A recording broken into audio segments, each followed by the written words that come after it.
Comet not only has greater eye appeal, it also offers greater drive appeal because it is easier to handle and more fun to drive than any of the regular-sized cars. In the first place, Comet steers easier, requiring about 40% less steering wheel effort than the average regular-sized six-cylinder car. As a result, power steering, costing from $75 to $82 extra on the regular-sized cars, is certainly not needed on Comet. Another big saving for the Comet owner. In addition to easier steering, Comet's 14.5 to 15-inch shorter length and 4 to 5-inch shorter wheelbase provides better maneuverability, easier driving, and easier parking, an important benefit in today's congested traffic. As further proof of Comet's superior maneuverability, Comet turns in less space with a turning circle of only 39.9 feet, compared with 41 to 42.2 for the standard-size cars.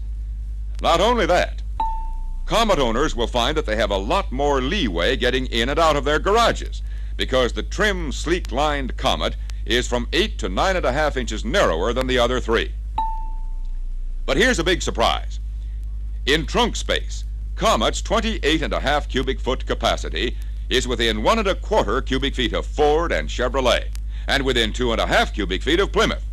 No compromise here, because for all practical purposes, the Comet trunk will hold nearly as much as the other three. One big reason why Comet will appeal to those who want the most economical buy in a real all-purpose family car, not just a second car for limited duty like most other compacts. Getting in and out of a Comet is just as easy as it is on the other three, thanks to Comet's big door openings, about the same in height and width as the regular-sized cars. Further proof that Comet, unlike other compacts, offers convenience without compromise.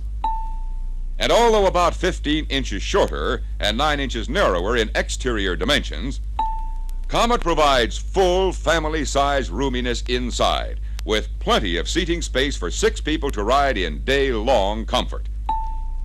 In front seat headroom, for example, Comet offers 38.9 inches. The average of the three regular-sized cars, 38.5 inches. And Comet does not achieve this headroom by resorting to low, uncomfortable step-height seats. Because in front seat height, Comet measures 11.4 inches, compared with an average of only 10.6 inches for the other three cars. In rear seat headroom, Comet is closely comparable, with 37.6 inches, while Ford, Chevrolet, and Plymouth average 37.9 inches. And in rear seat height, Comet measures 14.2 inches, compared with an average of 13.5 inches for the other three. While Ford, Chevrolet, and Plymouth do average about 4 inches more shoulder room, Comet has over 55 inches, both front and rear, plenty for 3 adults in each seat, and very comparable to the record-selling 1955 Ford, Chevys, and Plymouths, which between them filled the needs and desires of almost 4 million people. Yes, the Comet is truly the compact without compromise, the one car of its kind that combines big car roominess with small car economy and handling ease. The only compact that makes an ideal #1 automobile for the average American family. But what about ride? Don't heavier, longer wheelbase cars like Chevrolet, Plymouth, and Ford give a smoother ride than lighter cars with shorter wheelbases? Well, there's no doubt about the fact that weight and wheelbase do affect ride. But there are other riding factors that are equally important, mainly the front and rear suspension systems. And here's where Comet really shines. This is Comet's front suspension system alongside the conventional design typical of Chevrolet and Ford. They're quite different. First of all, Comet uses stabilizer struts mounted in rubber bushings to hold the lower suspension arms in alignment.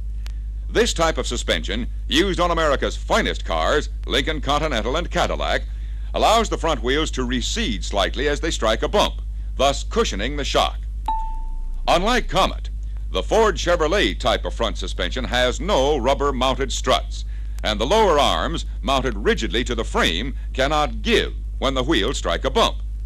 This type of suspension gives a harsher ride because it transmits road shocks that the Comet suspension absorbs within itself. The big difference between the Comet and Plymouth front suspension is in the type of springing. Comet uses soft, resilient coil springs, while Plymouth sticks to the stiffer, slower-acting torsion bar springs, which give a harsher ride.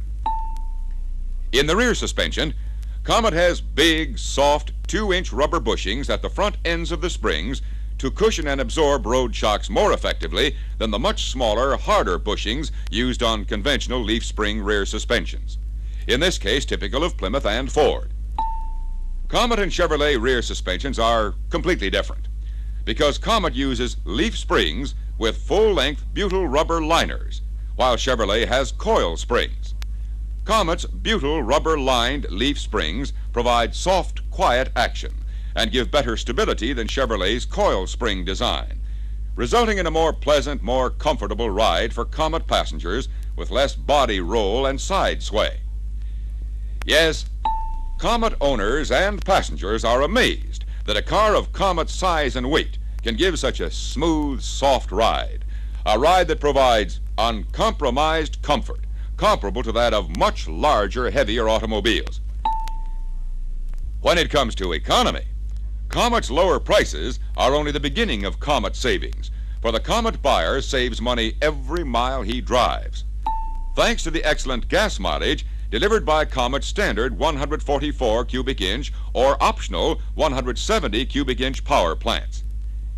Engine displacement is one of the most important factors in gas mileage, and compared with Comet's 144 and 170 cubic inch engines, the Ford 6 has a displacement of 223 cubic inches, the Plymouth 6, 225, and the Chevrolet 6, 235 and a half.